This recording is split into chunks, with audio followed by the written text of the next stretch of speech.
Marcus Thompson's flashlight died mid-sweep across the warehouse floor, his boots crunching on broken glass, suddenly silent in the darkness. The smell hit him first. Decay mixed with something medicinal, wrong. It wasn't a stray dog whimpering in the corner. It was a police K9 unit badge gleaming against matted fur. Sarah Chen dropped her medical bag, instruments clattering across concrete as she stumbled backward. "Oh my God, Marcus! His face!" Her trained veterinary composure shattered completely. The tumor wasn't just massive, it was deliberately cultivated, injection sites visible around the edges like a grotesque science experiment. The German shepherd's tail attempted a weak wag, the movement so achingly familiar, Marcus's throat closed. Just yesterday, Eleanor Sullivan had called from her hospice bed about her son's missing canine partner, the same dog who'd saved 17 lives, the same dog now dying in calculated agony. "Get the emergency kit from my truck," Marcus commanded, though his hands shook violently. "Now!" Who could transform a hero into this? And why did the dog still trust humans enough to wag? The industrial district on Detroit's east side bore the scars of better days. Warehouses that once hummed with automotive glory now stood like tombstones, their broken windows staring blindly at streets where prosperity had turned to rust. Marcus Thompson knew these streets too well. They'd become his purgatory after the divorce, a place to drive when sleep wouldn't come and memories wouldn't leave. At 45, Marcus carried himself like a man shouldering invisible weight. His veterinary practice occupied a converted auto shop 6 blocks from where they'd found Rex, close enough to serve the community but far enough from downtown to avoid the past. 2 years since Margaret left. 2 years since their son Billy put a bullet through his own temple after what the papers called the Riverside Elementary shooting. 2 years of treating sick animals because he couldn't save his own boy. The clinic's fluorescent lights revealed Rex's condition in merciless detail. The German shepherd who'd once leaped 6-foot fences now couldn't lift his head. Muscle memory from 7 years of service kept his body rigid despite the pain, still the soldier, still on duty. The tumor distorted the left side of his face into something monstrous, easily 3 pounds of diseased tissue pulling his eye socket down, his jaw sideways. "Jesus Christ," Sarah whispered, preparing the IV line. At 28, she'd seen animal cruelty before, but this was different. Systematic. Deliberate. The injection sites. Someone did this over months. Fed it, nurtured it like they wanted him to suffer slowly. Marcus finished, his hands steady now with purpose. "Call Detroit Metro. Tell them we found K9 unit number 247. Eleanor Sullivan's name surfaced in his mind. The grandmother who'd called yesterday from Serenity Hospice. Her voice had trembled across the phone line. "My grandson's dog is missing. Derek won't say what happened, but I know something terrible." She'd started crying then, the sound of a woman who'd outlived too much. Derek Sullivan. Marcus knew that name from news coverage. Decorated officer, single father, lost his 8-year-old son in the Riverside shooting when a disturbed teenager opened fire during morning drop-off. The same shooting where Billy Thompson had grabbed his father's service weapon and... "Marcus!" Sarah's voice pulled him back. "There's something else. These scars on his flanks. They're words. Someone carved words." Through the matted fur, Marcus could make out the deliberate cuts. Traitor. Failure. Coward. "Pull up the news archives," he said quietly. "April 15th, 2 years ago. Riverside Elementary." Sarah's fingers flew across her phone. The headline filled the screen. Canine Officer Rex unable to stop school shooter. 3 children dead. Below, a photograph. Derek Sullivan in dress uniform, his young son beaming beside him, Rex sitting proud between them. A family destroyed in minutes, just like Marcus's own. The warehouse suddenly felt less random. This wasn't abandonment. This was execution, Detroit style. Slow, personal. And somehow, Marcus had stumbled into the middle of it. The antiseptic smell of the veterinary clinic couldn't mask the underlying scent of decay emanating from Rex's infected tissue. Marcus worked methodically, cleaning the worst of the wounds while Sarah managed the IV drip. Each revealed injury told a story of calculated cruelty. Cigarette burns forming patterns, systematic starvation evident in the protruding ribs, and those carved words healing and recarved multiple times. "Temperature's 104.2, Sarah announced, her professional composure barely containing her horror. "Severe dehydration, possible organ stress. Marcus, this tumor, it's not natural growth. These injection marks." "Steroids," Marcus confirmed, examining the puncture sites. "Someone's been injecting growth hormones directly into the mass, probably veterinary-grade prednisolone, maybe combined with—" He stopped, recognizing the pattern. "Christ, they used the same cocktail we use for rapid tissue repair, but concentrated, weaponized." Sarah's phone buzzed.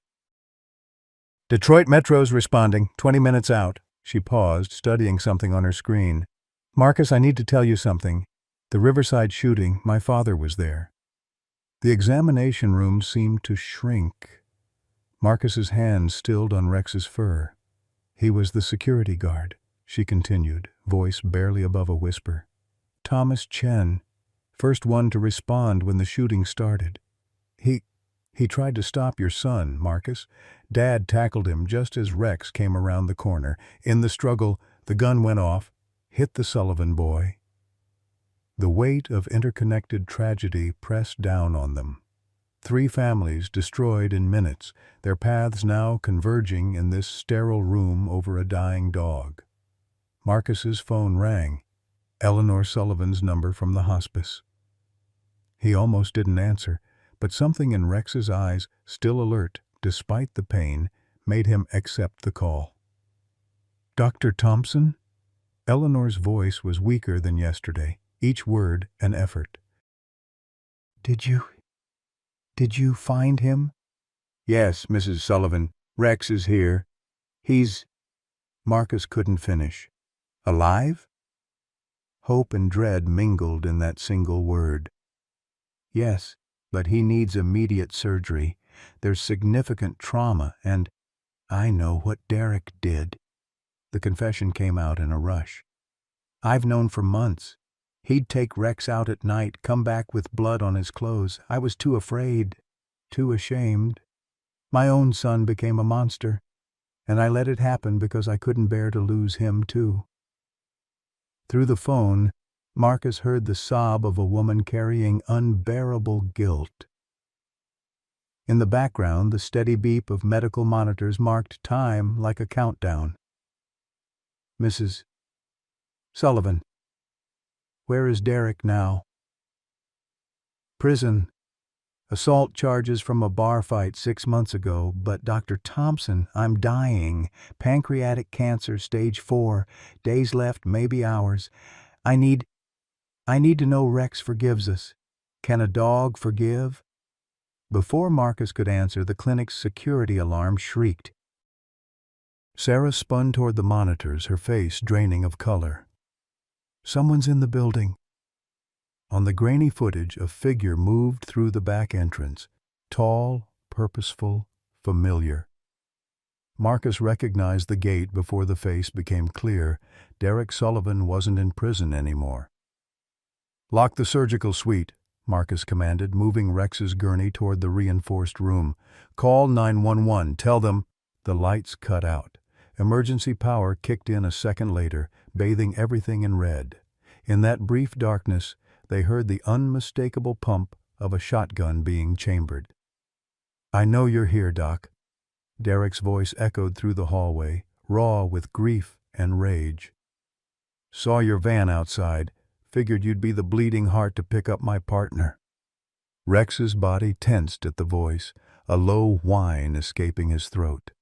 Even through the tumor's distortion, Marcus could see recognition and fear in the dog's remaining good eye. "Sarah," Marcus whispered, "surgical suite. Now." They moved Rex quickly, his IV pole rattling against the gurney. Behind them, Derek's footsteps grew closer, unhurried.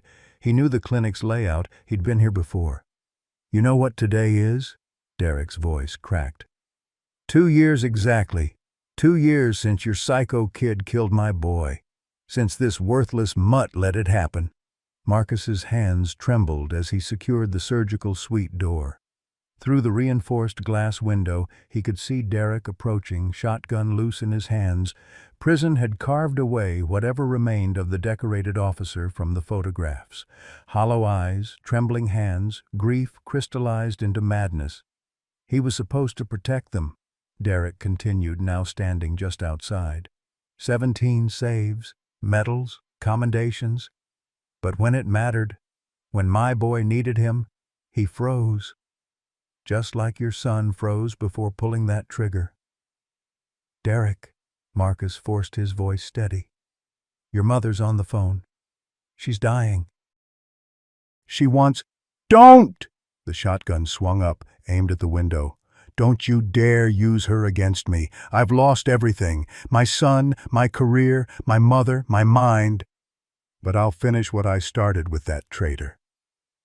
Rex struggled to rise despite the sedation, instinct overriding agony. The dog who'd served, who'd saved, who'd suffered, still trying to stand at attention for his partner. "Look at him," Sarah said suddenly, her voice cutting through Derek's rage. "He's still trying to serve you. After everything you've done, he still recognizes your voice and wants to stand for you." Derek's gun wavered. Through the glass, they could see tears streaming down his face. "My dad died that day too," Sarah continued. "Thomas Chen, the security guard. He tried to save everyone, your son, the other children, even Billy Thompson.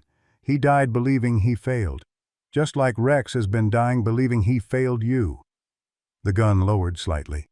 Derek's shoulders shook. "Mrs. Sullivan wants to say goodbye," Marcus said, holding out his phone. "To both of you." For a moment, the only sound was Rex's labored breathing and the distant wail of sirens. Then Derek reached through the shattered glass and took the phone. "Mom?" His voice broke completely. "Mom? I'm so sorry. I'm so—" Eleanor's voice carried faintly. "Bring Rex to me, Derek. Let me see my boys one last time. Both my boys." The shotgun clattered to the floor. Derek Sullivan, the decorated cop-turned-torturer, collapsed against the wall and wept like the broken man he'd become. The police burst through the clinic doors just as Derek's knees hit the floor, his sobs echoing off the surgical suite walls. Officers surrounded him with weapons drawn, but Marcus raised his hand. "Wait," he said firmly. "He's unarmed. The weapon's down." Detective Janet Morrison, a veteran cop with silver threading through her dark hair, assessed the scene with practiced eyes. The shotgun on the floor, Derek in collapse, and Rex, barely breathing on the gurney, painted a clear enough picture. "Derek Sullivan," she said, not unkindly, "you're under arrest for violation of parole. You have the right to remain silent." "Janet." Derek looked up, his face a mask of anguish. "I know.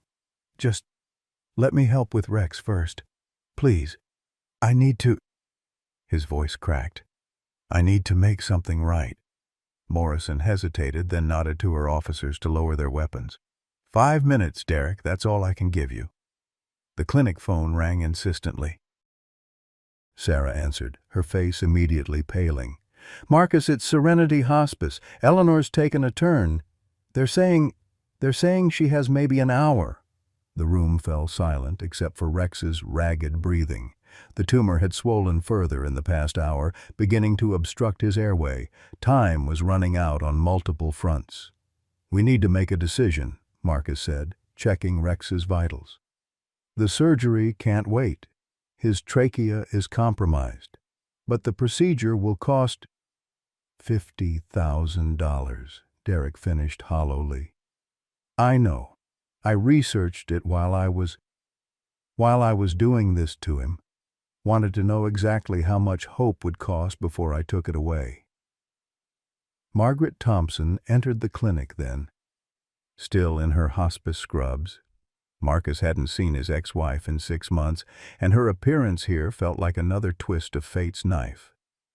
Her eyes swept the room, taking in Derek, the dying dog, her ex-husband, before settling on Rex. "The whole hospice is talking about Eleanor," she said quietly. "She's been calling for her son and a dog named Rex. I had to come when I realized—" She trailed off, recognizing Derek. "You're Billy's. You're the father of the boy who died because my son pulled the trigger," Marcus finished. "Yes." The weight of interconnected grief filled the room. Margaret moved closer to the gurney, her nurse's training overriding personal history as she assessed Rex's condition. "Dear God," she breathed, "this is deliberate torture.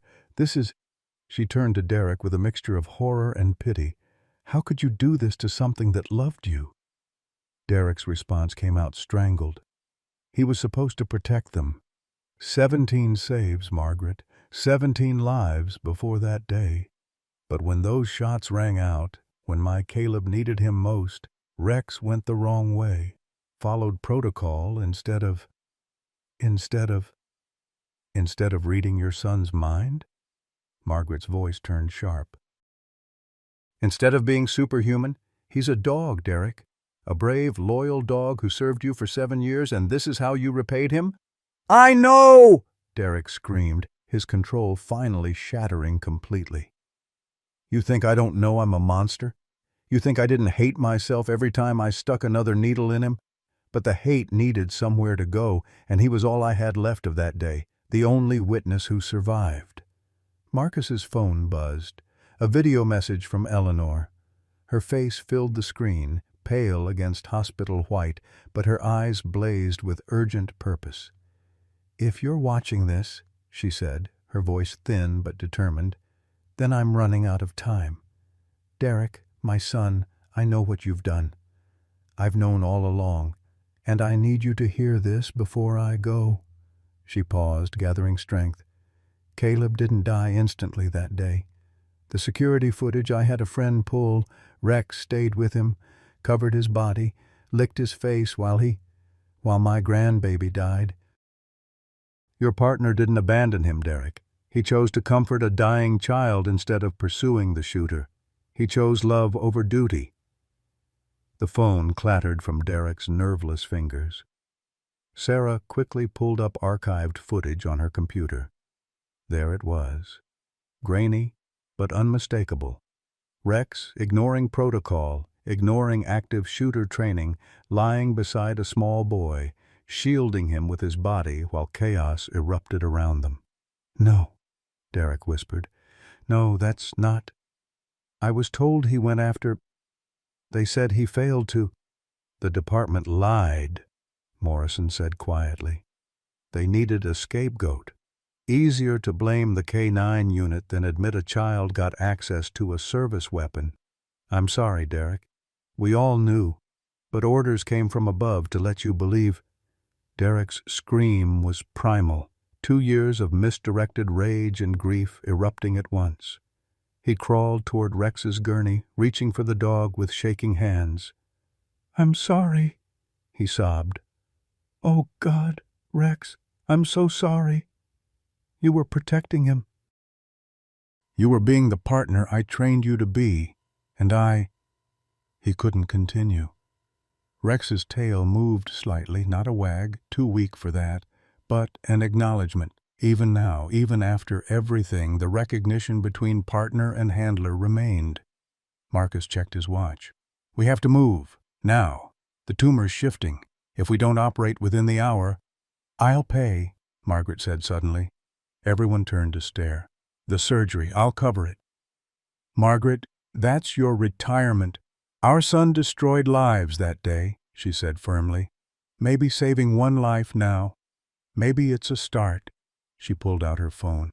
I can transfer funds immediately, but we need to get him stable enough for surgery.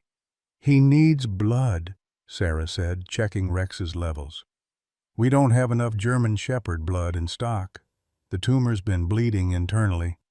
Tank, Derek said suddenly. My mother's dog. He's Rex's half-brother. Same sire. He's at the hospice with her. She insisted on bringing him when she checked in. Said she couldn't die without something that remembered better days. Morrison made a decision. We're going to Serenity Hospice. All of us. Sarah, can you transport Rex safely? If we move now and carefully, yes, but no buts, Morrison commanded. Eleanor Sullivan deserves to see her son before she dies. Rex deserves to see his partner one last time without bars between them. And Tank's blood might be the only thing that saves him. We're doing this. The convoy formed quickly. Marcus's veterinary van with Rex and essential equipment, 2 police cruisers, Margaret following in her car. Derek rode cuffed but unresisted in Morrison's vehicle, his eyes never leaving the van ahead. Janet, he said quietly as they drove. After this is over, I need to confess, not just to Rex, to all of them. The others. Morrison's hands tightened on the wheel. Others? 3 more canines. Different cities. All handlers who lost children to violence.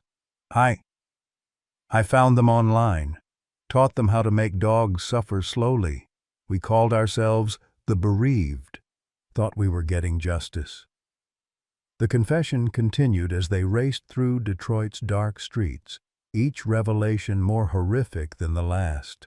A network of grieving parents turned torturers, targeting the innocent partners who'd failed to save their children. Rex wasn't the first, just the most personal. At Serenity Hospice, Eleanor waited in the common room, propped in a wheelchair with Tank, a healthy German Shepherd, at her feet. The moment Derek entered, flanked by officers, she reached out her arms. My boy, she whispered. My broken, beautiful boy. Bring Rex here. Let me see what we've done to each other. The reunion that followed would haunt everyone present. The dying woman, the broken man, the tortured dog, and the healthy dog whose blood would either save or arrive too late. Time had become their enemy, and the clock showed no mercy. Eleanor's fingers found Rex's fur, gentle against the swollen tissue. Forgive us, she whispered. Sweet boy, forgive us for forgetting that love matters more than justice. Rex's good eye fixed on her face, and his tail moved once more, absolution from a creature who'd never lost the capacity to love, even when humans had lost their way. The hospice common room transformed into an impromptu veterinary emergency ward. Marcus and Sarah worked with practiced efficiency, setting up the portable equipment while Margaret coordinated with the hospice staff to clear space. Tank, Eleanor's healthy German Shepherd, watched the proceedings with alert eyes, somehow sensing his role in the unfolding drama. We need to type and cross-match immediately, Sarah announced, preparing the blood draw kit. Tank, come here, boy. Good dog. Eleanor's labored breathing filled the silence as they worked.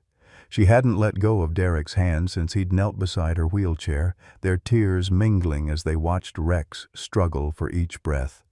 The tumor had swollen another quarter-inch in transport, and the dog's airways were whistling with effort. Mom, Derek whispered. I need to tell you about the others. The network I created. Shh. Eleanor squeezed his hand with what little strength remained. I know, baby.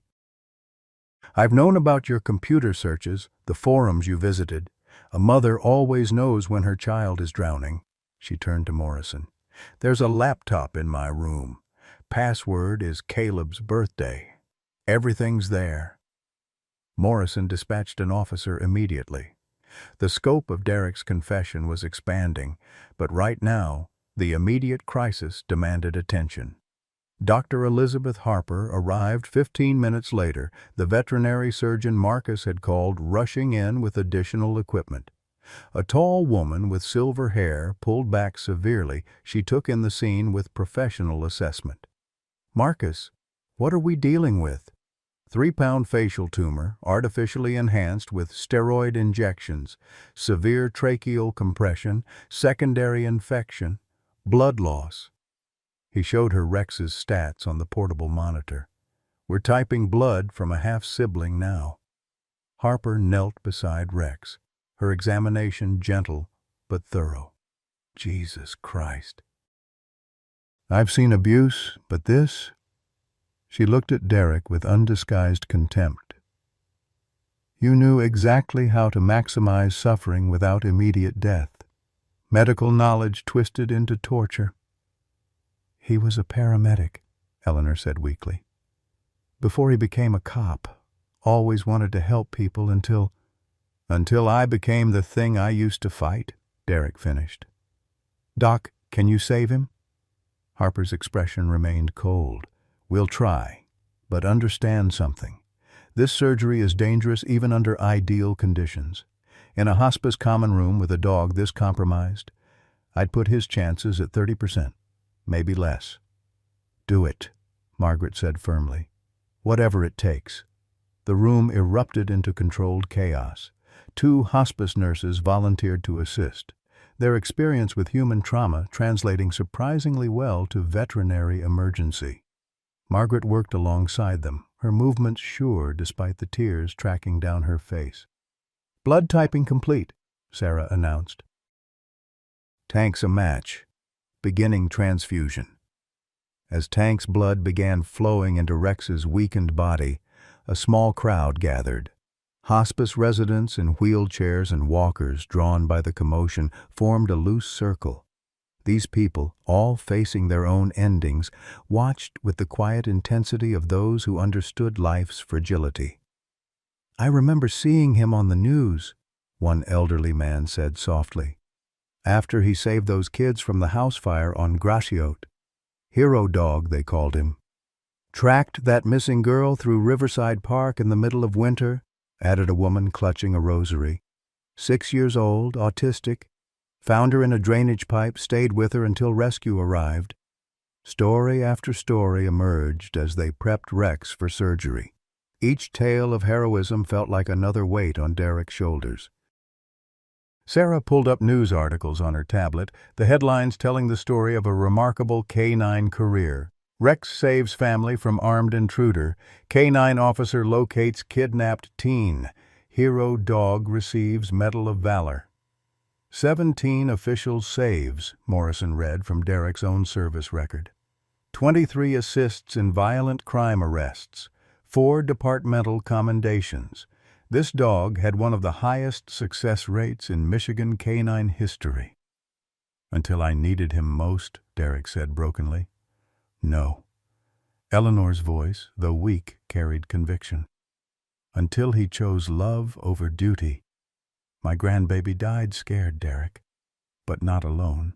Rex made sure of that." Dr. Harper finished her preparation. "We need to start now. The tumor's beginning to necrotize.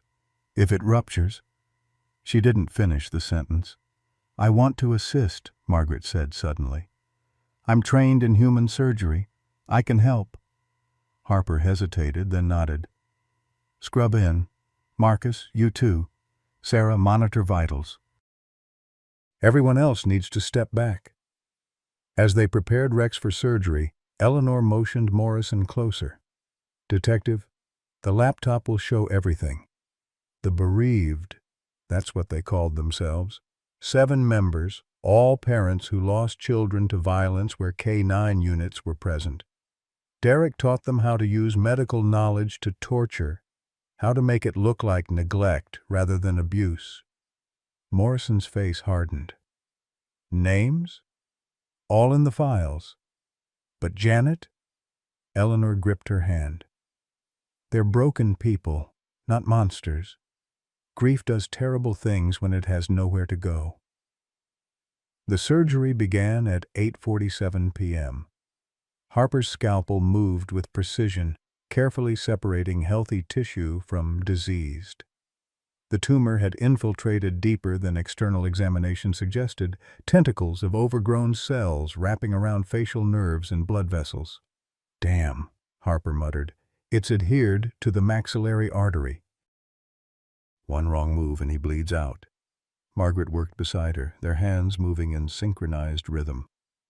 "Retractor here. I see the plane. Can you go under?" "Maybe." "Marcus, suction. Keep that field clear." Derek watched from his knees beside Eleanor's wheelchair, handcuffed hands clasped as if in prayer. Each cut seemed to slice through his own flesh, each careful movement a reminder of the brutality he'd inflicted. "Caleb loved Rex," Eleanor said softly, speaking to fill the terrible silence. "Used to sneak him treats during Derek's shifts.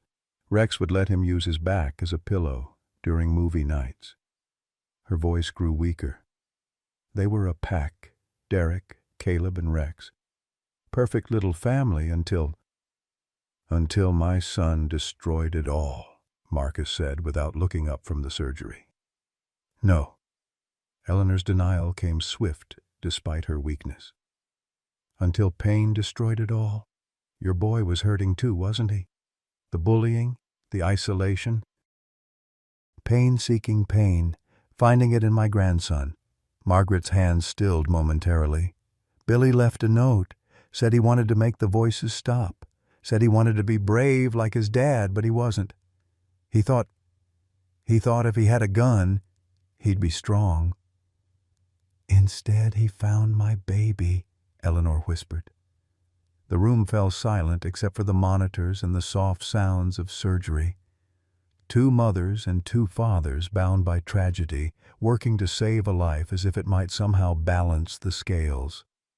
"Tumor's free," Harper announced. "But shit, the facial nerve is compromised. He'll have permanent paralysis on the left side."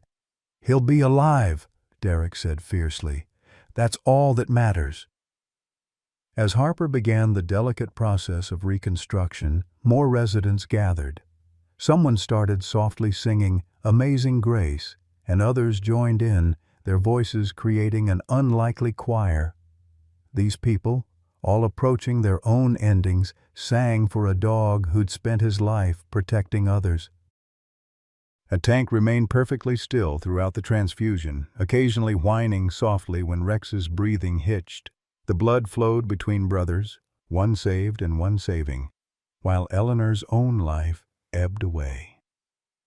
"Derek," she said suddenly, her voice urgent, "the storage unit on 8 Mile, 47A2, there's something you need to see." "Mom, save your strength." "No. Listen, I saved everything. Every letter from families Rex helped, every photo, every thank you card, hundreds of them. I wanted to show you when you were ready, when the hate finally burned out." Morrison made note of the information while Harper continued working. The tumor, once removed, sat in a surgical basin. 3 pounds of weaponized grief-made flesh. "We're losing him," Sarah called out. "Pressure's dropping, heart rate erratic." "He's bleeding somewhere," Harper said tersely. "I need more light." "Margaret, can you—" The lights flickered. Not a power failure, but the old building's electrical system struggling with the additional equipment. In that brief dimness, Rex's body convulsed. "Hold him," Harper commanded. "If he moves now—" Derek broke free from Morrison's grip, his cuffed hands reaching for Rex. "Partner, stay with me. That's an order. You stay." Whether it was the familiar command or simple coincidence, Rex's body stilled. His breathing remained labored, but the convulsions stopped. "There." Margaret spotted it first. "Bleeder at 2 o'clock. Small vessel, but persistent." Harper cauterized quickly, the smell of burning flesh adding to the room's medical potpourri. "Good eye. That would have killed him post-op." Hour by hour, they fought for Rex's life. The hospice residents remained, some dozing in their wheelchairs, others maintaining their vigil. Staff brought coffee and sandwiches that went mostly untouched. Eleanor's breathing grew shallower, but she refused to be taken to her room. "Not yet," she whispered. "Not until I know." At 11:15 p.m., Harper began closing. The reconstruction wasn't pretty. Rex would never look the same, but the airways were clear, the bleeding controlled, the pressure relieved. "He's stable," she announced, exhaustion evident in her voice. "The next 24 hours are critical, but he has a chance." Derek broke down completely, his sobs echoing through the room. Eleanor reached out with trembling fingers, touching the surgical site with infinite gentleness. "There now," she whispered to Rex. "You're free.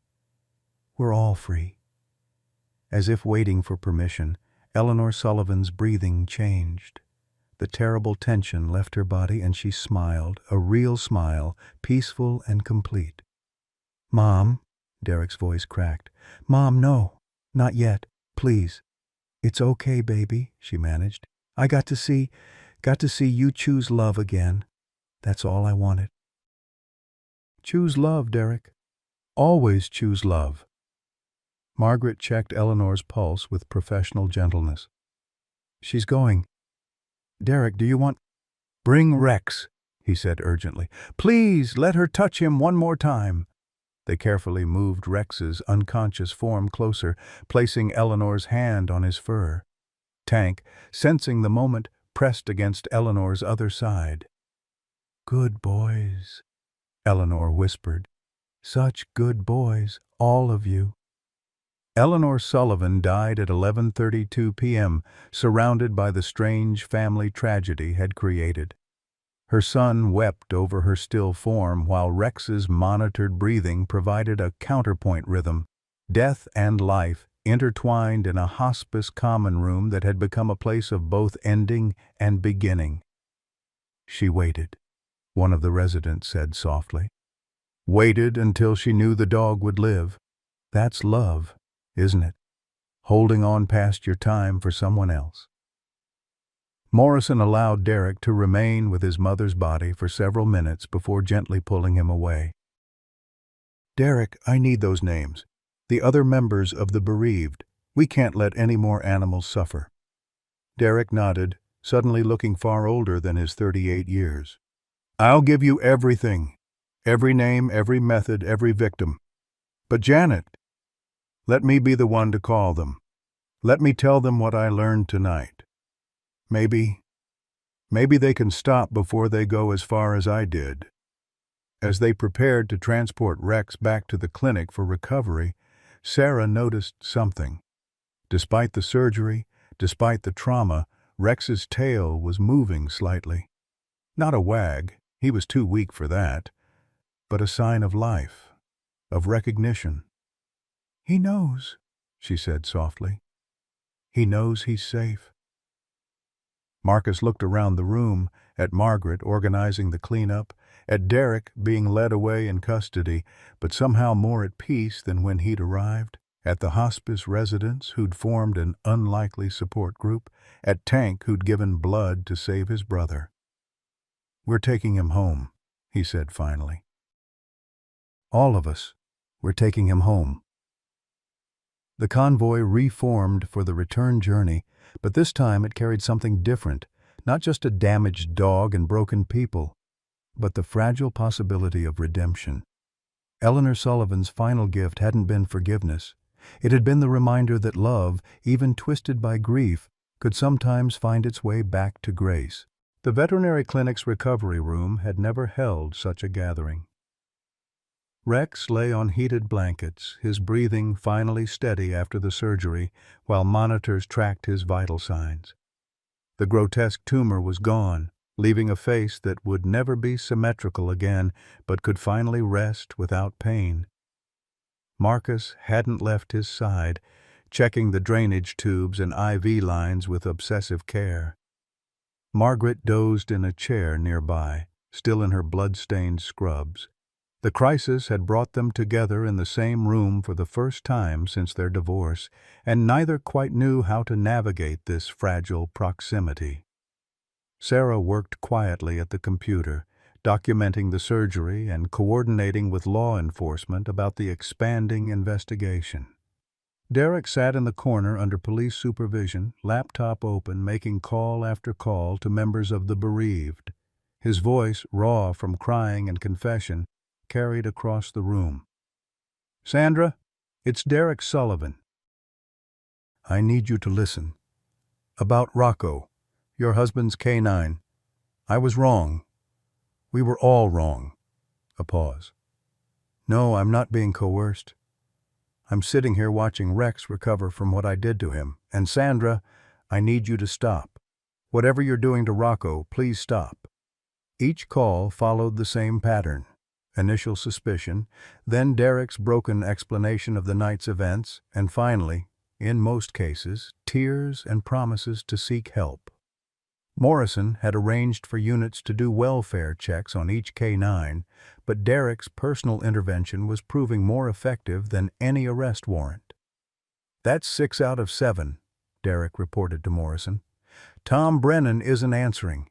He's the one in Phoenix with the Belgian Malinois named Scout." Morrison immediately relayed the information to Phoenix PD. The network Derek had created was unraveling, but the damage already done would take years to fully understand. Dr. Harper returned at dawn, looking haggard but satisfied. She examined Rex thoroughly, checking the surgical site and reviewing his overnight stats. "He's remarkably stable," she announced. "The blood transfusion saved him. Tank's contribution made the difference." She turned to Marcus. "He'll need extensive follow-up care. The facial paralysis is permanent, and there may be other neurological effects we won't see until he's fully conscious." "When will he wake up?" Margaret asked, stretching stiffly from her chair. "Could be hours, could be days. His body's been through extreme trauma, but his reflexes are good and his pain responses are appropriate. I'm cautiously optimistic." The word optimistic seemed to break something in Derek. He closed the laptop and looked directly at Marcus for the first time since the surgery. "Your son," he said quietly. "Billy, I spent 2 years hating him, hating you, hating everyone connected to that day. But last night, watching you save Rex despite everything..." He trailed off, searching for words. "I'm sorry. It doesn't fix anything, but I'm sorry." Marcus set down the medical chart he'd been reviewing. The moment stretched between them. 2 fathers destroyed by the same tragedy, sitting on opposite sides of an unconscious dog who'd somehow become the bridge between their pain. "Billy was sick," Marcus said finally. "Depression, anxiety, voices he couldn't explain. We tried therapy, medication, everything. But I was too proud to lock up my service weapon properly. Thought I could trust my son." His voice cracked. "One moment of teenage impulsivity, access to a gun, and 3 children died." 4, Derek corrected softly. "Billy makes 4. He was a child too." The simple acknowledgement that Billy was also a victim hit Marcus like a physical blow. Margaret reached for his hand, and for the first time in 2 years, he didn't pull away. Sarah's computer chimed with an urgent message. "Phoenix PD found Scout. He's alive, but barely. Similar torture methods. They're rushing him to emergency surgery now." "Tom was the worst of us," Derek said hollowly. "Lost his daughter in a school shooting where the K9 unit arrived late due to traffic. He blamed Scout for not being faster. I gave him the knowledge to make that blame physical." The weight of cascading consequences filled the room. One tragedy spawning others, grief metastasizing into cruelty, until someone, Eleanor, had chosen love instead of vengeance. At 7 a.m., Tank arrived with a volunteer from the hospice. The healthy German shepherd immediately went to Rex's side, lying down carefully next to his half-brother.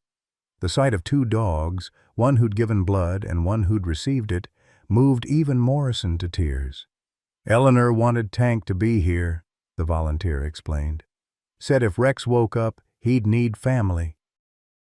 She arranged everything before she died, even paid for Tank's care for the next year with instructions that he stay with Rex during recovery. Margaret busied herself checking Rex's catheter to hide her emotions. She planned this. Even dying, she was still trying to fix what her son broke. What we all broke, Marcus corrected. Every one of us contributed to this cascade of pain. Derek's phone rang, a number he didn't recognize. He answered on speaker at Morrison's nod. Derek Sullivan. The voice was young, female, nervous. This is Amy Chen, Thomas Chen's daughter, Sarah's sister. Sarah's head snapped up from her computer. Amy, how did you? I've been following the news about Rex, about what happened.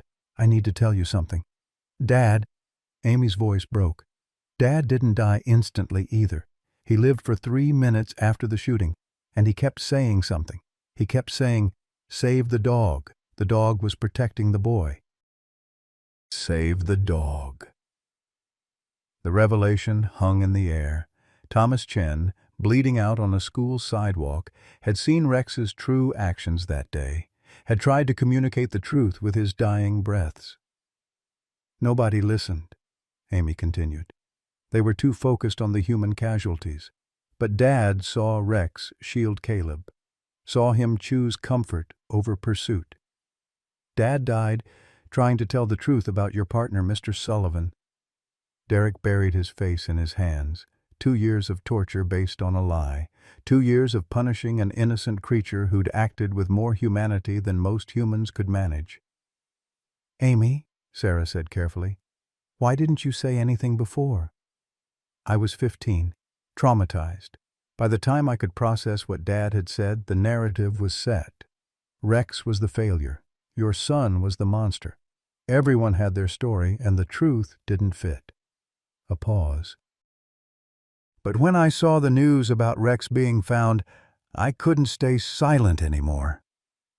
Morrison took down Amy's information for the official record, while Derek sat in stunned silence. Each revelation peeled back another layer of assumed truth, showing how grief and misinformation had twisted into something monstrous. At 9:17 a.m., Rex's tail moved. Not the weak tremor of before, but a genuine, if slow, wag. His good eye opened, unfocused at first, then settling on the faces around him. Hey, partner, Derek whispered, Morrison allowing him to move closer. Hey, boy, I'm so sorry. Rex's tongue, dry and pale, emerged slightly. Despite everything, the torture, the surgery, the betrayal, he attempted to lick Derek's hand. He's forgiving you, Dr. Harper said in amazement. After everything, he's still trying to comfort you. That's who he is, Derek replied, tears flowing freely. That's who he's always been. And I tried to destroy it, because I couldn't face my own failure as a father. Rex's recovery progressed slowly over the following hours. He accepted small amounts of water, responded to his name, and seemed comforted by Tank's presence. The facial paralysis was evident. The left side of his mouth drooped and his left eye couldn't fully close. But he was alive and aware. Margaret finally broke the silence that had stretched between her and Marcus. We should have faced this together. Billy's death. Instead, we ran in opposite directions. I couldn't look at you, Marcus admitted. Every time I did, I saw my failure reflected back. Easier to divorce than to admit we'd both missed the signs. And easier for me to bury myself in work than process the guilt. Margaret watched Rex's slow breathing. But look what running away created. More pain, spreading outward like ripples. Sarah received another update. 6 of the 7 dogs have been recovered. All alive, all showing signs of systematic abuse. Phoenix PD arrested Tom Brennan. He had scout scheduled for euthanasia this afternoon, claimed the dog was aggressive. Classic deflection, Derek said bitterly. Make the victim seem dangerous so the abuse seems justified. I taught them that too. Morrison's phone rang. She stepped away to answer, her expression growing grave. When she returned, she addressed Derek directly. The DA is willing to make a deal. Full cooperation in exchange for reduced charges. You help us unravel this network completely, testify against the others if needed, and they'll recommend psychiatric treatment alongside imprisonment. No deal, Derek said immediately. I'll cooperate fully, but I want the maximum sentence. No reductions, no special treatment. Derek, Morrison started. I tortured an innocent animal for 2 years based on a lie I never bothered to verify. I created a network that hurt 6 other dogs. My mother died carrying the weight of my sins. His voice was steady now, resolved. I'll help you stop this, but I won't minimize what I did. Rex deserves better than that. Dr. Harper returned for afternoon rounds, pleased with Rex's progress. He's strong, stronger than any dog has a right to be after what he endured. With proper care, he could have years of good life ahead. Where will he go? Sarah asked the question everyone had been avoiding. He can't return to service. Derek's going to prison. Who takes care of him now? Marcus and Margaret exchanged glances. Tank, still lying beside Rex, looked between them with knowing eyes. We do, Margaret said simply. Marcus and I. We created this tragedy in our own way. Let us help heal it. Together? Marcus asked, the word carrying more weight than its single syllable suggested. Together, Margaret confirmed. Rex will need constant care. Tank needs a home now that Eleanor's gone. Maybe taking care of them can teach us how to take care of each other again. The decision felt both sudden and inevitable. Rex's tail managed another weak wag as if approving the arrangement. Tank's tail joined in more enthusiastically. Morrison allowed Derek one last moment with Rex before transport back to custody. He knelt beside the recovery bed, his cuffed hands gentle on Rex's fur. I'll make this right, he promised. Not just for you, but for all of them. Every dog I taught others to hurt. Every family I helped destroy. I'll make it right somehow. Rex's good eye focused on Derek's face. Despite the paralysis, despite the scars that would never fade, there was something in that gaze that looked almost like peace. The war between them was over. What remained was the harder battle, learning to live with what they'd done to each other and finding a way forward. As the police led Derek away, he turned back one last time. Rex was struggling to sit up, Tank supporting him on one side. Even damaged, even broken, the canine officer was trying to stand at attention for his partner's departure. Good boy, Derek called softly. Best boy, always the best boy. The clinic door closed, but the story was far from over. 7 damaged dogs across the country needed healing. A network of grieving parents needed intervention.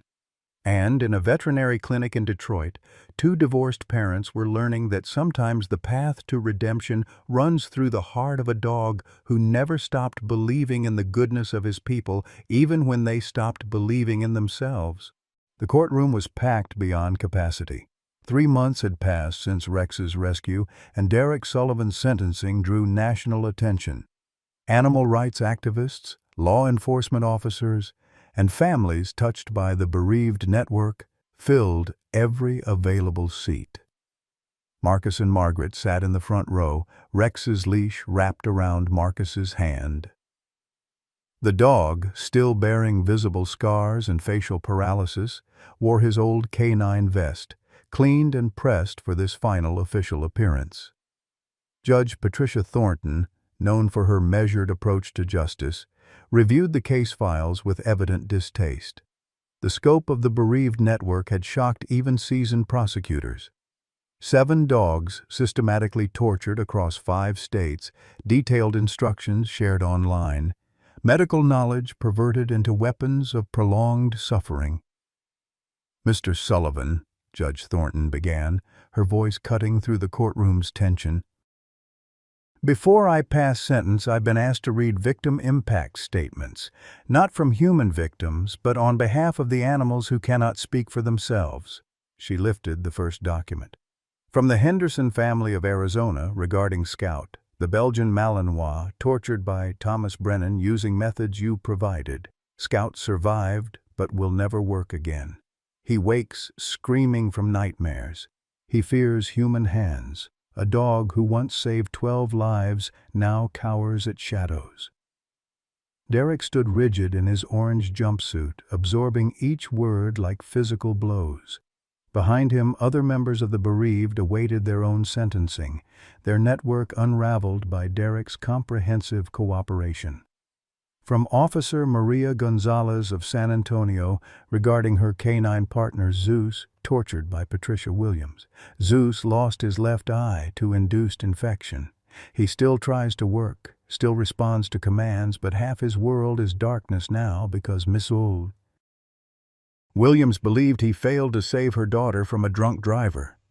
Rex shifted slightly at Marcus's feet, a soft whine escaping at the mention of another canine's suffering. Margaret reached down to stroke his head, the gesture now familiar after months of shared caregiving. From the Seattle Police Department regarding 3 K9 units targeted by Robert and Linda Mason. These dogs were slowly poisoned with contaminated food, their handlers watching them deteriorate without understanding why. Your network, Mr. Sullivan, taught grieving parents to weaponize their pain against creatures whose only crime was being unable to perform miracles. Judge Thornton set aside the statements and looked directly at Derek. But perhaps most relevant is the statement from Rex himself, demonstrated through his actions. Despite 2 years of systematic torture, despite permanent disfigurement and ongoing pain, this dog still attempted to protect you during the clinic confrontation. He still offers comfort to your mother's memory when taken to her grave. He still wags his tail when he hears your name. In the gallery, Sarah Chen wiped tears from her face. Beside her, Amy Chen held their father's memorial photo. Thomas Chen, the security guard who'd seen the truth with dying eyes. The court has received over 300 letters, Judge Thornton continued, from families Rex helped over his career, from children who are alive because of his service, from elderly citizens who felt safe because he patrolled their neighborhoods. Each letter asks the same question: how could someone who knew this dog's worth inflict such cruelty? Derek finally spoke, his voice hoarse. Your Honor, there's no answer that justifies what I did. Grief is an explanation, not an excuse. I took my pain and multiplied it, spreading it to innocent creatures who trusted humans. I created a network that turned mourning into malice. I ask for no mercy. And yet, Judge Thornton said, mercy is what Rex showed you, what he continues to show. The court must balance justice with the recognition that you've cooperated fully, helping us save 6 other dogs from continued torture. You've provided evidence leading to 7 arrests and the shutdown of online forums promoting animal cruelty disguised as grief support. She paused, studying Derek with an expression caught between disgust and pity. You've also established a fund using your mother's estate and your own assets, totaling $400,000 for the lifetime care of all affected animals. While this doesn't erase your crimes, it demonstrates acknowledgement of the harm caused.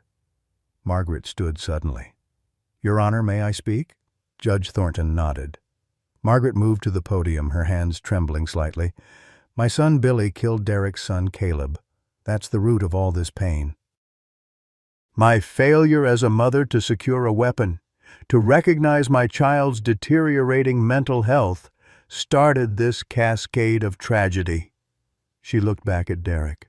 I hated you for hating my dead son, but watching Rex forgive you taught me something about the difference between justice and vengeance.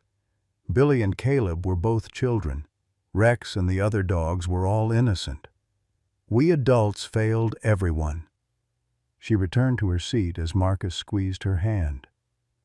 Their reconciliation, fragile but growing, had been built around caring for Rex and Tank together, learning to face their shared guilt instead of running from it. Derek's defense attorney, a public defender who'd reluctantly taken the case, made a brief statement about mental health resources and grief counseling in the criminal justice system. The prosecutor, ADA Jennifer Walsh, countered with photographs of Rex's condition when found, images that caused several jury members to look away.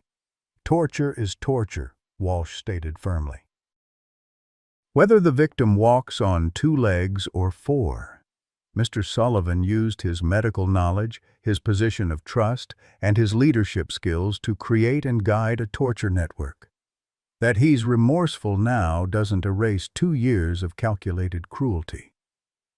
Judge Thornton called a recess.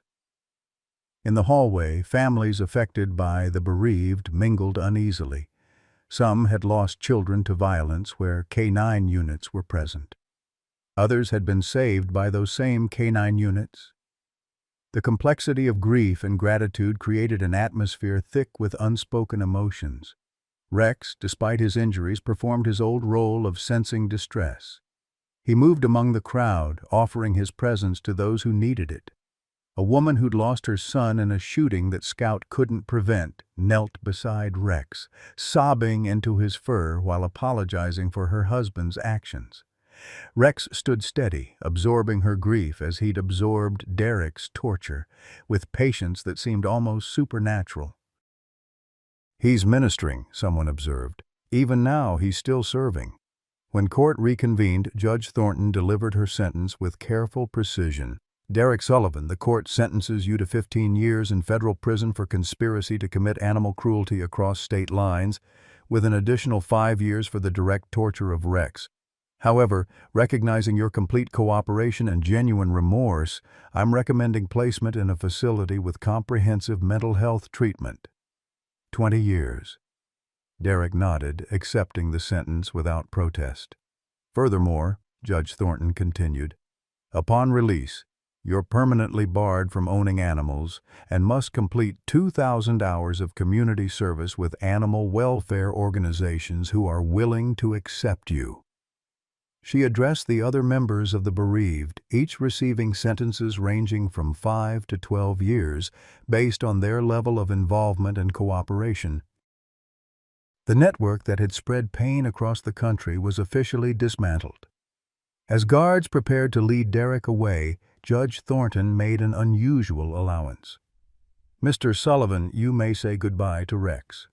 The courtroom held its breath as Derek approached his former partner. Rex, despite his injuries, stood at attention, muscle memory overriding trauma. Derek knelt, his shackled hands carefully touching Rex's scarred face. "I'm sorry, partner. I'm so sorry. Be good for Marcus and Margaret. Keep being who you are. Don't let what I did change that." Rex leaned into the touch, his good eye closing. His tail, despite everything, managed a slow wag. In that moment, the courtroom witnessed something rare. Complete, unearned forgiveness from a creature who had every right to hate. Eleanor's words, captured on the video she'd made before dying, played on the courtroom screens as Derek was led away. "Love matters more than justice. Mercy matters more than vengeance." My son forgot that. Rex never did. Outside the courthouse, media swarmed. Marcus and Margaret navigated the crowd with Rex and Tank, both dogs wearing vests identifying them as therapy dogs in training. The months of recovery had led to a new purpose. Rex and Tank would work with trauma victims, their own survival serving as inspiration. "Mr. Thompson," a reporter called out, "how do you feel about the sentence?" Marcus considered the question while Rex pressed against his leg. "I feel grateful. Grateful that Rex survived to teach us about forgiveness. Grateful that Derek's cooperation saved other dogs. Grateful that from such darkness, some light emerged." "Will Rex testify at the other trials?" another reporter asked. "Rex has already testified," Margaret answered. "Every scar on his body, every act of forgiveness, every tail wag despite the pain, that's his testimony. He's shown us that healing is possible, even from the worst betrayals." As they loaded the dogs into their van, now shared like their slowly rebuilding life, Sarah Chen appeared with a small gift bag. "From Amy and me," she said. "Dad would have wanted Rex to have this." Inside was Thomas Chen's security badge, polished and mounted in a frame. The inscription read, "Truth witnessed, truth honored." Thomas Chen saw Rex's heroism when others saw failure. That evening, in the house Marcus and Margaret now shared again, Rex lay between their chairs while Tank sprawled on the floor. The news played footage of the sentencing, analysts debating justice and mercy, redemption and punishment. But in this quiet room, those debates felt distant. Rex's breathing was peaceful, no longer labored. His face would never be symmetrical again, but his eyes, even the damaged one, held no bitterness. He'd chosen love over justified hatred, teaching broken humans that survival isn't about forgetting pain but transforming it into purpose. Tomorrow would bring challenges, other trials, other revelations, ongoing therapy for dogs and humans alike. But tonight, in a living room that had once echoed with absence, a family rebuilt from tragedy's pieces found something resembling peace. Derek Sullivan would serve his 20 years. The other members of the bereaved would serve theirs. 7 dogs would continue healing with varying degrees of success. And Rex, scarred, asymmetrical, partially paralyzed Rex, would spend his remaining years proving that sometimes the most profound justice comes wrapped in forgiveness, delivered by those who have every right to hate but choose love instead. The video arrived on a Tuesday morning, 6 months after Derek's sentencing. Marcus was preparing Rex's morning medications when his phone buzzed with a message from an unknown number. The thumbnail showed Derek in a prison visiting room, and despite his better judgment, Marcus pressed play. "Marcus, Margaret," Derek's voice came through, older somehow, worn down by incarceration. "I know I have no right to contact you, but something's happened. There's another network, bigger than the bereaved, international.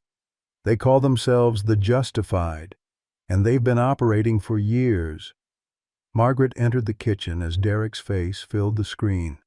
Both watched in growing horror as he explained what he'd learned from a new inmate, a veterinarian from Germany who'd been extradited for running an underground animal fighting ring that specifically used failed service dogs. "He thought I'd want in," Derek continued, his face ashen. "Thought the bereaved was just the beginning."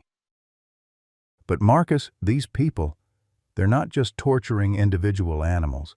They're running camps, training facilities where they teach people to break service animals, make them vicious, then use them as proof that these dogs are dangerous." He paused, swallowing hard. "They have Rex's medical records, my detailed notes. They're using what I did as a template." The video ended with coordinates and a single plea: "Save them." Marcus immediately called Morrison, who had been promoted to chief of Detroit's Animal Crimes Division after the bereaved case. Within hours, a multi-agency task force was assembling, with Marcus and Rex invited as civilian consultants. "We've heard whispers," Morrison admitted during the briefing. "Service dogs failing in unusual ways, guide dogs suddenly attacking, therapy dogs becoming aggressive. We thought they were isolated incidents, but if there's a network deliberately sabotaging these animals..." Dr. Harper, now officially part of the task force, pulled up statistics on her laptop. "In the past year, service dog failures have increased by 400% globally. Insurance companies are starting to refuse coverage.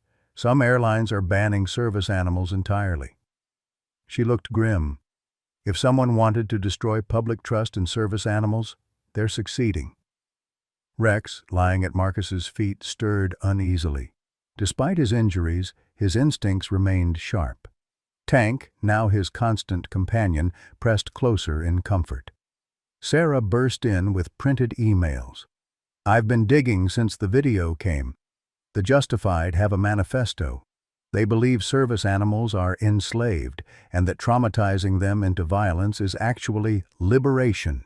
It's wrapped in animal rights language, but it's really about destroying the human-animal working bond."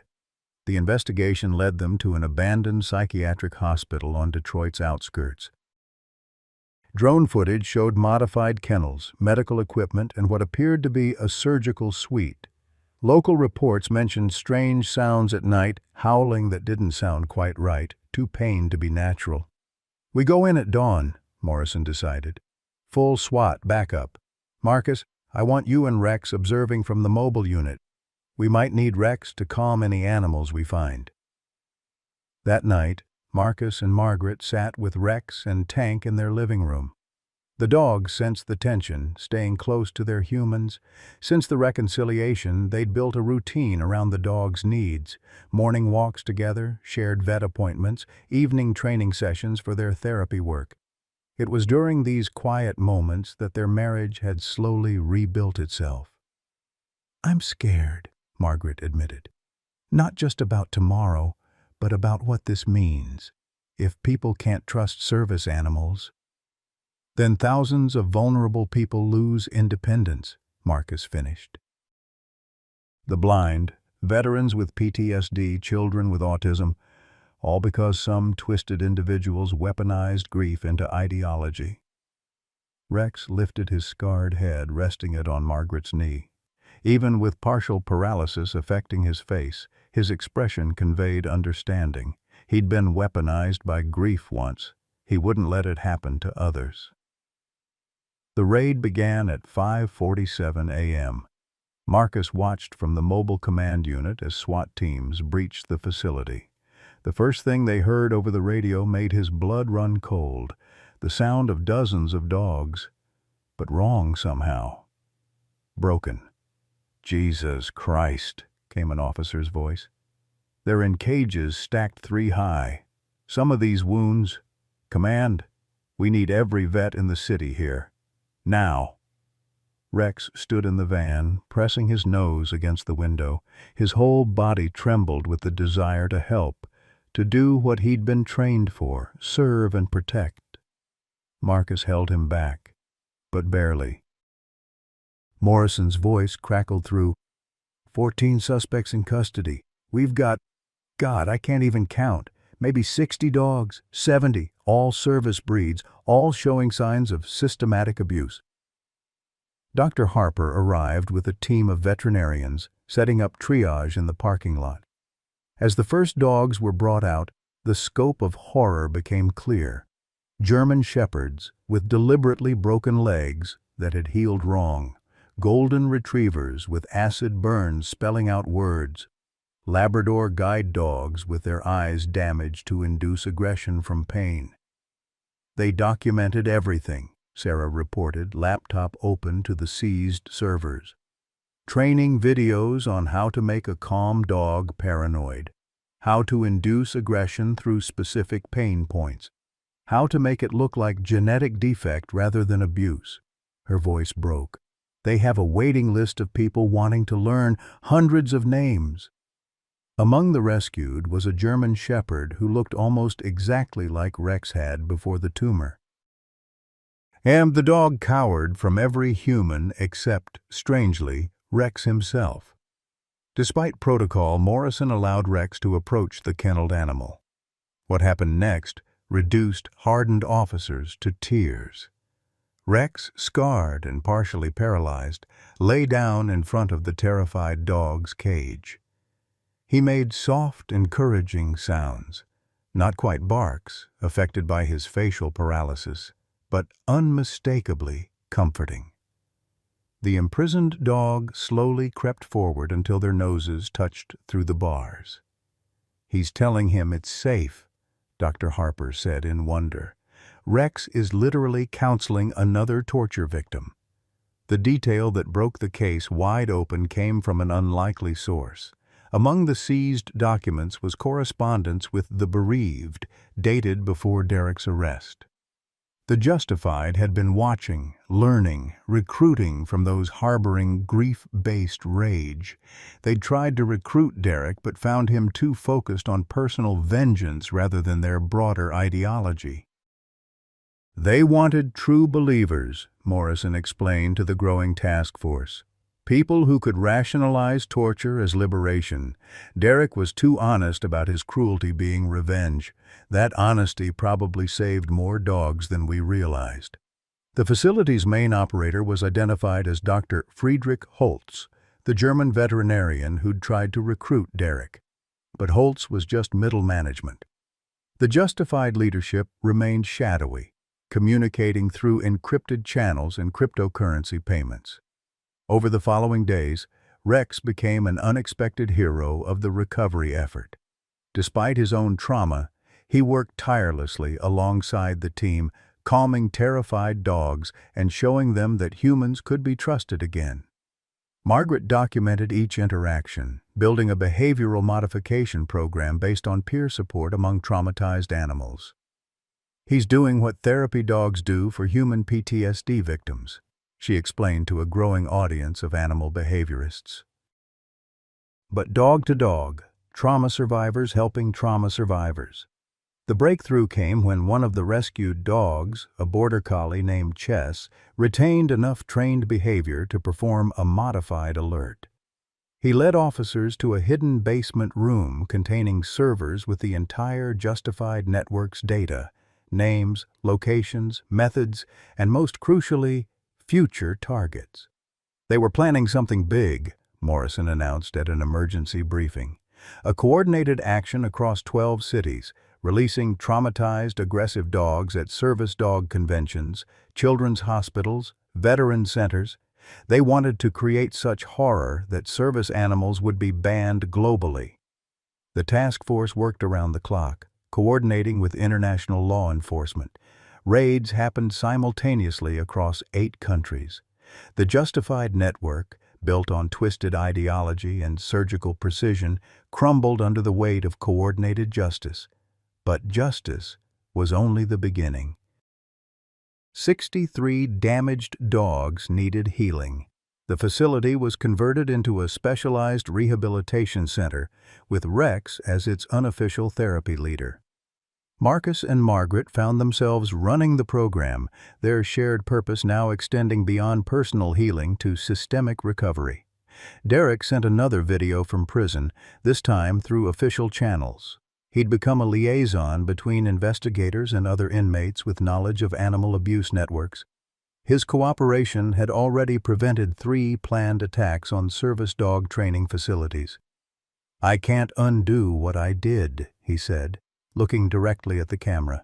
"But every network I help expose, every dog saved because of information I provide, maybe that's my penance. Rex taught me that healing is possible. I'm trying to pass that lesson on." The story reached a turning point when Chess, the border collie who'd revealed the hidden servers, was successfully rehabilitated enough to return to service work. His new partner was a young girl with autism who'd been on a waiting list for 2 years. The day they met, with Rex watching like a proud mentor, represented victory over those who'd tried to weaponize trauma. "They wanted to break the bond between humans and dogs," Marcus said at a press conference, Rex and Tank flanking him. "Instead, they proved that bond is unbreakable. Every dog we've rescued is recovering. Every partnership they tried to destroy is being rebuilt stronger." But the investigation had revealed a darker truth. The Justified were part of a growing movement that saw animal-human partnerships as either exploitation or weakness. Some came from radical animal rights backgrounds, others from human supremacist ideologies. What united them was the desire to sever connections that made society more compassionate. "Rex represents everything they hate," Margaret explained to a documentary crew filming the recovery process. "An animal who chooses to serve, who forgives human cruelty, who bridges the gap between species with love. His existence refutes their entire worldview. As autumn approached, the rehabilitation center prepared to graduate its first group of recovered dogs. Some would return to service work, others would become therapy animals like Rex, and some would simply be beloved pets. Each placement was carefully vetted, with Rex performing final behavioral assessments. The night before the graduation ceremony, Marcus found Rex sitting by the window, watching the sunset. The old dog's profile showed all his scars, the drooping left side of his face, the uneven jaw, the marks where fur would never regrow properly. But his posture remained alert, still on duty, even in rest. "You saved them all, boy," Marcus said softly. "Not with strength or speed anymore, but with something more powerful. You showed them survival was possible." Rex's tail wagged slowly, and he leaned against Marcus's leg. Tomorrow, 28 dogs would leave the facility to begin new lives. Next month, another 30 would arrive from raids in Europe. The work would continue because trauma, unfortunately, would continue. But tonight, in the quiet of approaching darkness, a scarred dog and his equally scarred human family had proven something remarkable. Love could be weaponized into cruelty, yes, but it could also be transformed into healing that rippled outward, touching lives across continents, teaching the broken to help the broken, and showing that redemption was not a destination, but a journey taken one paw at a time. The Justified had tried to break the human-animal bond. Instead, they'd revealed its true power, not in perfection or performance, but in the simple act of choosing connection over isolation, forgiveness over vengeance, and hope over despair. Rex had taught them all that the deepest scars could become the strongest foundations for healing, if only one had the courage to keep serving, despite the pain. The Thanksgiving preparation began at dawn, Margaret kneading dough for her mother's apple pie recipe while Marcus checked the turkey that had been brining overnight. 2 years had passed since Rex's rescue, and this would be their first holiday hosting the extended family that tragedy had created. The rehabilitation center was closed for the holiday, giving the rescued dogs a break from their intensive therapy schedules. Rex lay on his bed in the kitchen corner, no longer able to manage the long days he once worked, but still insisting on being present for family activities. Tank had assumed most of the therapy dog duties, though Rex accompanied him for special cases. The most traumatized animals still responded better to Rex's presence than any human intervention. "Sarah called," Margaret said, wiping flour from her hands. "She and Amy are bringing their father's favorite dish. Said it's what he would have wanted, to share a meal in peace with all of us." The guest list read like a roster of interconnected tragedy.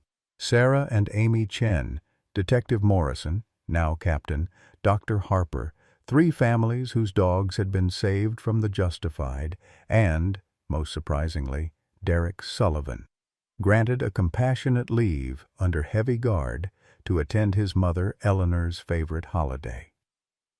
The doorbell rang at noon. Rex's tail thumped against his bed as he recognized the approaching footsteps. Derek entered flanked by 2 corrections officers, his hands cuffed in front, wearing a suit that hung loose on his prison-thinned frame. The monitoring ankle bracelet was visible above his polished shoes. "Thank you for allowing this," he said quietly, his eyes immediately finding Rex. The old dog struggled to stand, Tank helping support him, and made his way to Derek. What followed was a moment of reconciliation that needed no words. Derek knelt carefully, his shackled hands gentle on Rex's scarred face. Rex leaned into the touch, his good eye closing in contentment.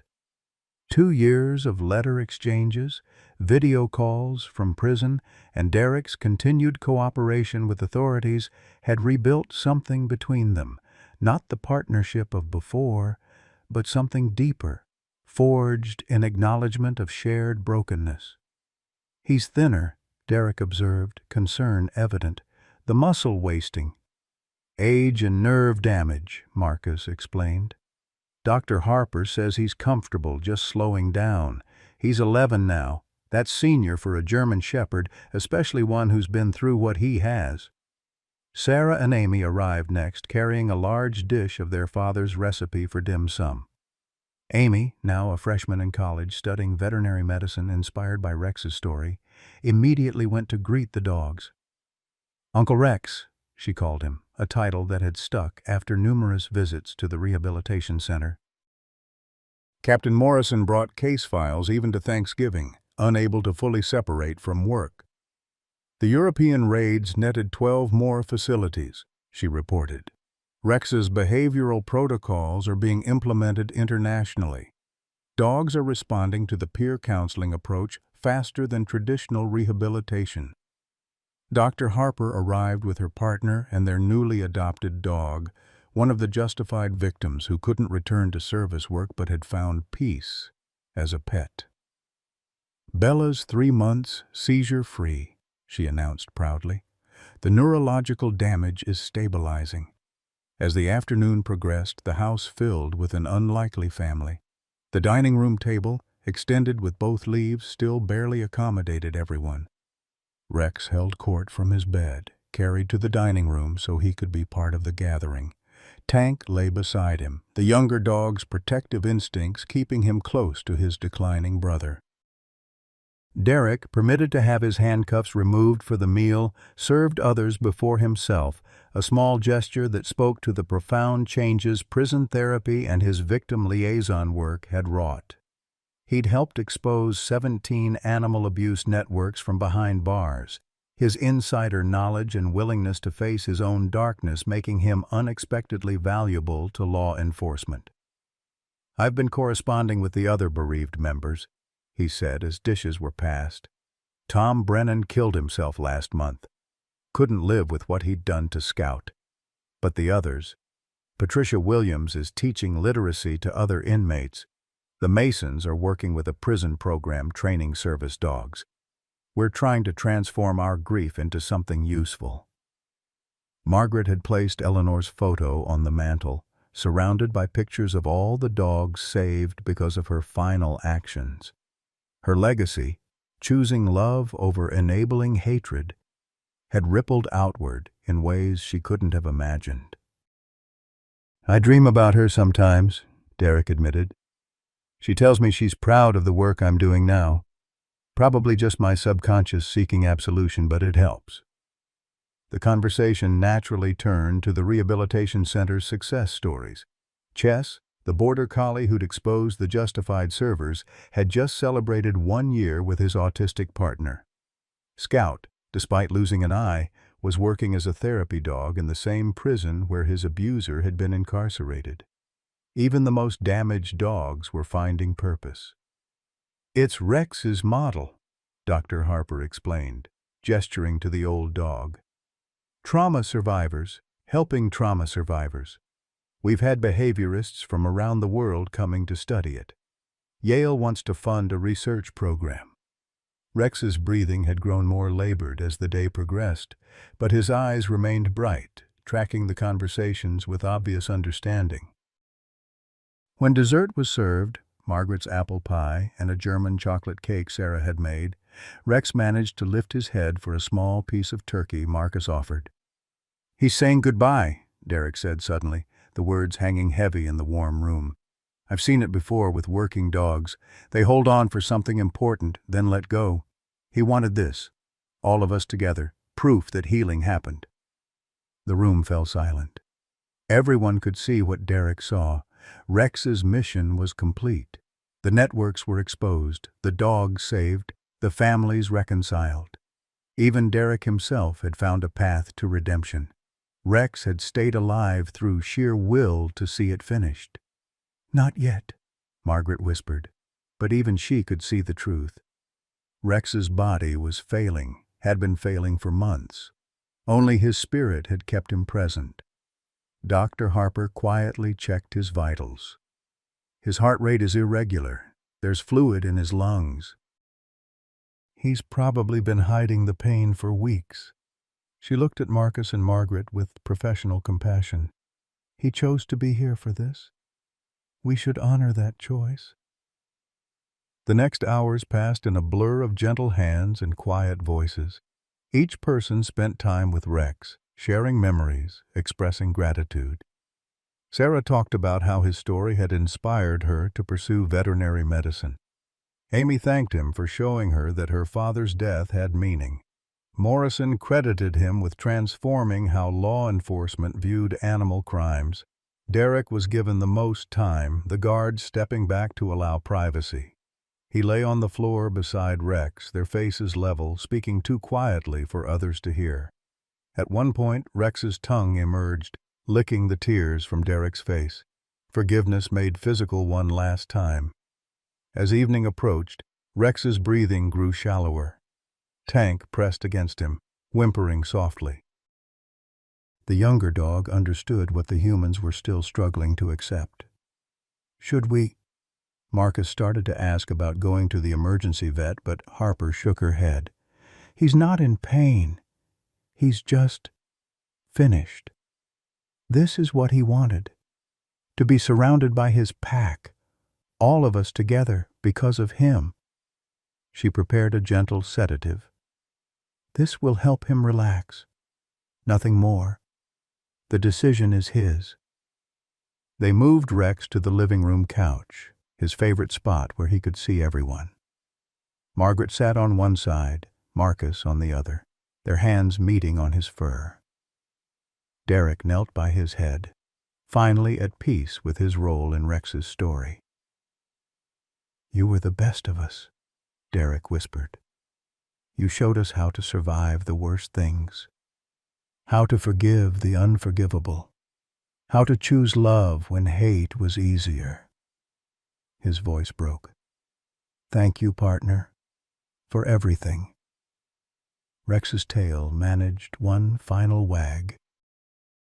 His good eye moved from face to face, seeming to count his pack, making sure everyone was there. Then, with a deep sigh that seemed to release years of held pain, Rex closed his eyes. He passed at 7:43 p.m. on Thanksgiving Day, surrounded by the family his suffering had created, the lives his forgiveness had saved, and the love his service had earned. Tank howled, a sound of loss that spoke for everyone present. Even the corrections officers wiped away tears. They sat with him through the evening, sharing stories and memories. Derek was allowed to stay past his authorized time, the guards recognizing the sacred nature of the moment. Rex had transformed them all, broken humans learning to heal by following the example of a dog who never stopped serving, never stopped loving, never stopped believing in the possibility of redemption. As midnight approached and Derek finally had to leave, he made one last request. "When it's time, bury him with his service vest." He earned the right to be remembered as what he was, a hero who saved us all from ourselves. The house felt impossibly empty after everyone left, despite Tank's presence. Marcus and Margaret sat together on the couch where Rex had passed, his absence a physical ache. But alongside grief was gratitude.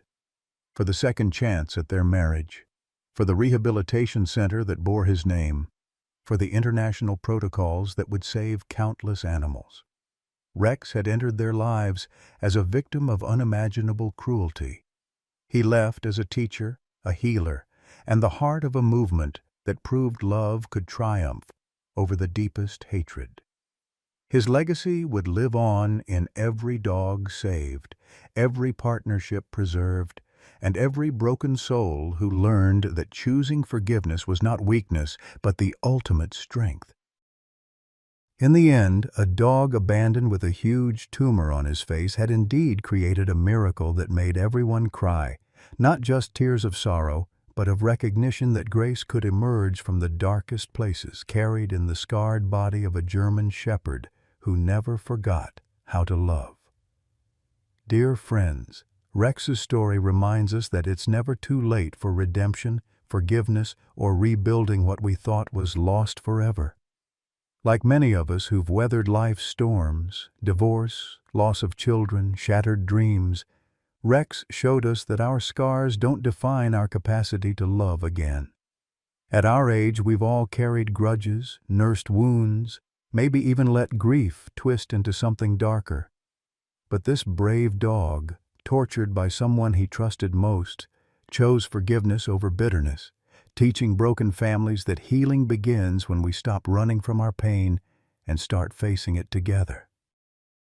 Marcus and Margaret's remarriage after tragedy, Eleanor's deathbed choice of love over enabling hatred, and Derek's transformation from torturer to protector, these aren't just stories about second chances.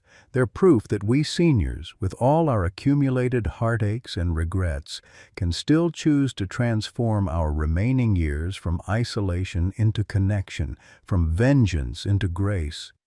I'd love to hear from you. What grudge or old pain might you finally be ready to release? Have you ever experienced forgiveness, given or received, that changed your life's direction? Please share your thoughts below.